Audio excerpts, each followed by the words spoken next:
I come from a tribe of four, mother, father, little brother. As little kids, he and I always used to mess with each other. We had a nuclear home life, given everything we needed, but I'm not here to talk of then. Our present story needs repeating.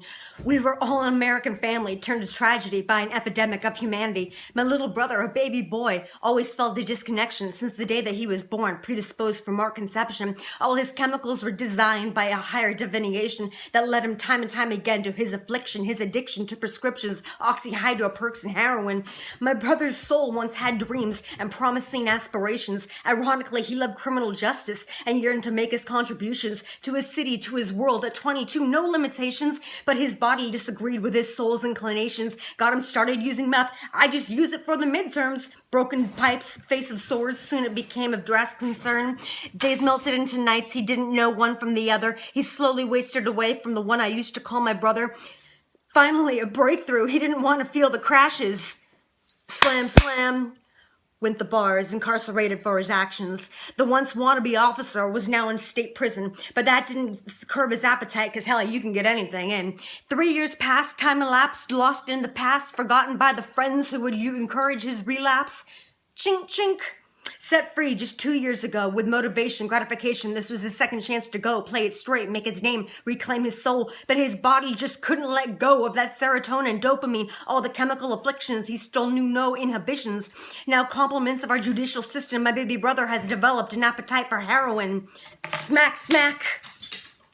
Tie the belt and plunge the sharp in. He became a routine user, lived his life to chase the dragon. It was no longer a high, he needed it to barely function. Oxyhydro Percocets, he wasn't picky on the method. To cease the pain, to get away, one day he claimed to have a revelation. Let's get into the clinic, methadone supplementation. Now for some, that place might work and help them achieve the end solution, but for my brother, baby brother, he just used the system. More pollution, in conclusion, disillusion. He went from a handsome, independent, strapping 240-pound man down to a bedridden 130-pound shadow on a bedpan.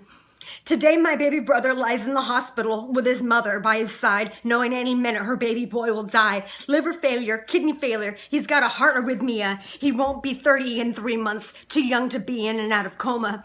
My brother's name is Danny. We used to love to climb our trees on our land where we shared both secrets and our shared skin knees. Danny loved to tinker on anything technological, a savant of the guitar, and a smile irresistible. So many memories, the two of us were inseparable. Danny's soul was my best friend, it was his body disagreeable. That beautiful baby boy, no different than you or me, entangled with the opioids that fucking BigPharma hands out like candy to the masses of all classes, no discrimination within our nation. Ring, ring. In the middle of scripting out this rhyme, mother and father come in starry-eyed. Mary Muse, we need to talk, but pack your purse at the same time. We just got word from ICU, only a short time for us to say goodbyes to a boy in his shell, no different than you or I. I hope I'm being successful to humanize, personifize, empathize with the beautiful souls trapped within the lives, behind the lies, and ostracized. Their bodies unable to conceptualize the damage inflicted upon them. How mom and dad and me, how we love him, and our past transgressions forgiven. When Danny goes, a part of my heart will cease living. Excuse me, it's time for you to go leave the ICU now. But here in the darkest hour, when I feel the lack of power, I choose to summon the strength of my sibling and make this an oath to continue living, to spread the love, to spread the silliness, to spread the joy of this helpless little smart-ass boy. I will share his humor. I will share his wit. I will share his opioid testament. And critical care will not end his story. I will make it live on in others' glory. Open and raw, I will not hide the gory lifestyles of addicts, living families in mourning, and every stranger I meet of his innocence murdered. Fuck you, Big Pharmacy.